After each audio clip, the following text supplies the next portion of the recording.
দেখছেন, সত্য লুকায় রাখা যায় না, সত্য বাইরে হয়ে যায় ভাই, বুঝছেন? ডক্টর ইউনূস স্যারের প্রতি খুব খুশি। মনে রাখবেন, হাকিম নড়ে, হুকুম নড়ে না।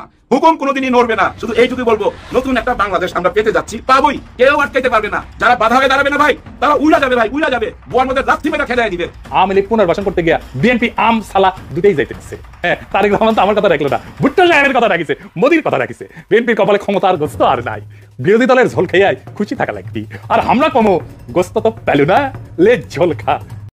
আসসালামু আলাইকুম সম্মানিত দর্শক, ডক্টর মোহাম্মদ ইউনূস গোপনে যে খেলা খেলছেন বাংলাদেশের ইতিহাসই বদলে দিবেন এবং বাংলাদেশের ইতিহাসে ডক্টর মোহাম্মদ ইউনূসের এক অধ্যায় থাকবে, যে অধ্যায় রচিত হবে ভবিষ্যৎ প্রজন্মের সকলের এক রোল মডেল হিসেবে।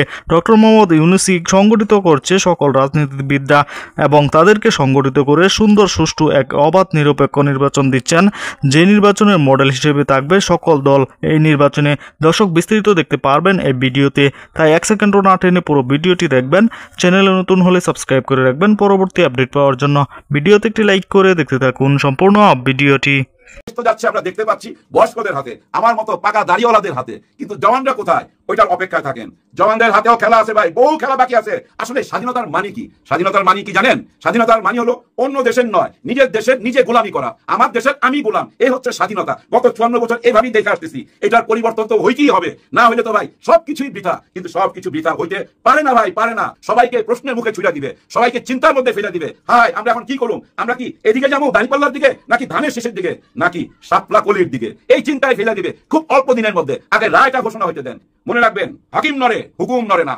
হুকুম কোনোদিনই নড়বে না। যে রায় হয়ে যাবে না ভাই, ওই রায় চলতেই থাকবে, আপিল বোর্ডে যাবে, ওই একই ফলাফল আসবে। এটা মাথায় রাখেন। হয়তো অনেক অন্ধ কর্মীরা ওনার এটা বুঝতে পারতেছে না, কিন্তু উনি বুঝতে পারতেছে, উনি বুঝা ফেলাইছে। উনি কবে বুঝছে জানেন? যখন ডাকসু নির্বাচন হয়েছে, ডাকসু নির্বাচন, জাহাঙ্গীরনগর বিশ্ববিদ্যালয় নির্বাচন, 4টা বিশ্ববিদ্যালয় নির্বাচনে উনি তো বুঝাই ফেলাইছে আওয়ামী লীগ নাই। আওয়ামী লীগ নাই মানে ছাত্রলীগ তো নাই, তার আসল জায়গাটাই দেখেন নাই হয়ে গেছে। ছাত্রলীগ নাই হয়েই তো এই দেশে ডাকসু নির্বাচন হয়েছে। তার মানে কি? আওয়ামী লীগ তো সেদিন থেকেই মাইনাস। এইটা কিন্তু শেখ হাসিনা খুব ভালো করে বুঝতে পারছে যে আমি মাইনাস, আর এই বিচারের মধ্য দিয়ে আমি মাইনাস। এখন উনি যেটা করতেছে, এটা কি করতেছে জানেন? লাশের রাজনীতি, লাশের রাজনীতি। উনি খেপাই দিতেছে। উনি চাইতেছে র্যাব, পুলিশ, আর্মি গুলি চালা, কয়েকটা লাশ পড়ুক, কয়েকটা লাশ পড়লে উনি বিশ্ব দরবারে এগুলো দেখায় বলতে পারবে আমার আওয়ামী লীগকে গুলি করে মারতেছে, আমার লোকজনকে গুলি করে মারতেছে। আর এইসব প্রচার করার জন্য যে টাকা দরকার হবে, টাকা, ওই টাকা তো এই দেশ থেকে নিয়েই গেছে। ওই টাকা দিয়েই তো এই কাজটা করার চেষ্টা করবে, তাই না? কিন্তু যত কিছুই করুক, উনি কিন্তু ওইটা হয়ে গেছে। নতুন একটা বাংলাদেশ আমরা পেতে যাচ্ছি, পাবোই, কেউ আটকাইতে পারবে না। যারা বাধা হয়ে দাঁড়াবে না ভাই, তারা উড়া যাবে ভাই, উড়া যাবে, বুয়ার মধ্যে লাথি মেরে খেদায় দিবে। এবার ফাঁস হয়ে গেল বিএনপির মহা পরিকল্পনা। বগুড়া 7 আসনকে ঘিরে তারা এমন কিছু পরিকল্পনা করেছিল যেটা অনেকটা বলা যায় ভয়ঙ্কর পরিকল্পনা। সেই পরিকল্পনা প্রকাশ হয়ে পড়েছে, আর এটি প্রকাশ করেছে আমার দেশ অনলাইন নিউজ পোর্টাল এবং তাদের অনলাইন টিভি চ্যানেলও খবরটি প্রকাশ করেছে, প্রচার করেছে। আপনারা হয়তো ইতিমধ্যে অনেকেই জেনেছেন। সেখানে এমন কিছু সিদ্ধান্ত তারা গ্রহণ করেছে জামাতের ব্যাপারে, যেটা শুনলে আঁতকে ওঠার মতো। এত ভয়ঙ্কর পরিকল্পনা নিতে পারে কেউ? ঘটনা হচ্ছে গাবতলী এবং শাহজাহানপুর, এই দুটি উপজেলা নিয়ে বগুড়া 7 আসন গঠিত। এই আসনে এবার নির্বাচন করবেন দেশনেত্রী বেগম খালেদা জিয়া। তিনি যে 3টি আসনে নির্বাচন করবেন, তার ভিতর ওইটা একটা। এরপরে শাহজাহানপুর উপজেলার সভাপতি আজাদুর রহমান, সাধারণ সম্পাদক আয়ুব আলী এবং সাংগঠনিক সম্পাদক কামরুল হাসান, 3 জনকে নিয়ে একটি হোয়াটসঅ্যাপ গ্রুপ গঠন করা হয়েছে। তাদের সেই কনভারসেশন আমার দেশের হাতে পৌঁছেছে, আমার দেশ সেটা প্রকাশ করেছে। সেখানেই মূলত তারা ভয়ঙ্কর এক পরিকল্পনা করছিল এবং সেটা বাস্তবায়নের জন্য তাদের দলীয় নেতাকর্মীদেরকে তারা নির্দেশনা দিয়েছেন। কি পরিকল্পনা করছিল? পরিকল্পনার প্রথমেই আমরা যেটা শুনতে পাই ওই হোয়াটসঅ্যাপ গ্রুপের যে কল রেকর্ড, ওই কল রেকর্ডে শুনতে পাই, দেখা যাচ্ছে সেখানে শাহজাহানপুর উপজেলা স্বেচ্ছাসেবক দলের যিনি সভাপতি জনাব আজাদুর রহমান, তিনি ওই হোয়াটসঅ্যাপ গ্রুপে একটি নির্দেশনা দিচ্ছেন তার দলীয় নেতাকর্মীদেরকে যে জামাত এখানে বিভিন্ন বাড়িতে বাড়িতে গিয়ে, তাদের মহিলা নেত্রীরা বিভিন্ন বাড়িতে গিয়ে মা বোনদের, আমাদের চাচা চাচিদের, আমাদের ফুপুদের, আত্মীয় স্বজনদের বুঝিয়ে, কোনো প্রলোভন দেখিয়ে যেন ভোট না নিতে পারে এই আসনের, এ ব্যাপারে সবাইকে সজাগ থাকতে হবে।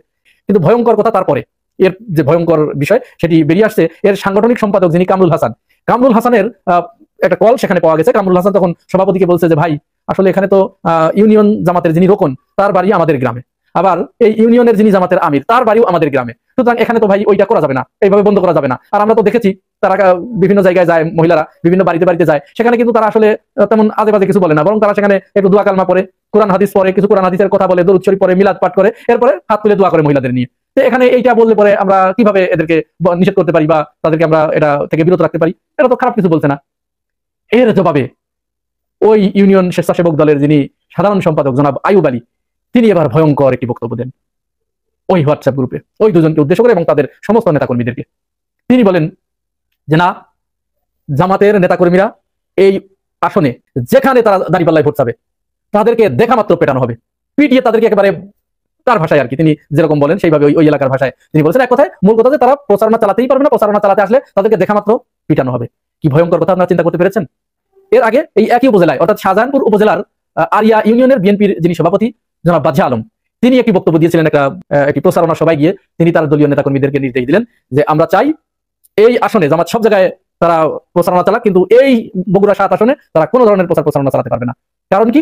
কারণ এই আসনে দেশনেত্রী বেগম খালেদা জিয়া তিনি নির্বাচন করছেন, তিনি বিপুল ভোটে নির্বাচিত হবেন, এটা আমরা জানি। কিন্তু আমরা চাই এখানে তিনি যেন 90% ভোট পেয়ে তিনি বিজয় লাভ করেন। সুতরাং জামাতের কোনো প্রার্থী এখানে যেন কোনো মত অবস্থায় প্রচারণা চালাতে না পারে এবং তাদেরকে প্রচারণা চালাতে দেওয়া হবে না। এটি ভয়ঙ্কর কথা, ভয়ঙ্কর কথা এবং নিঃসন্দেহে নির্বাচনী আচরণবিধি লঙ্ঘন করেছে।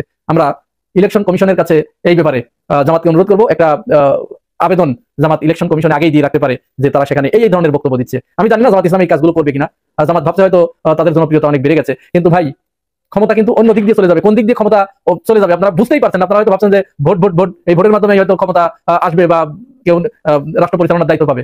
আপনারা জনগণের পিছনে দৌড়াচ্ছেন, কিন্তু আপনার প্রতিপক্ষ যে সে কি জনগণের পিছনে দৌড়াচ্ছে নাকি সে অন্য কারোর পিছনে দৌড়াচ্ছে, অন্য কোনো শক্তির পিছনে দৌড়াচ্ছে, অন্য কোনো জায়গায় বসে ঘুরু করছে?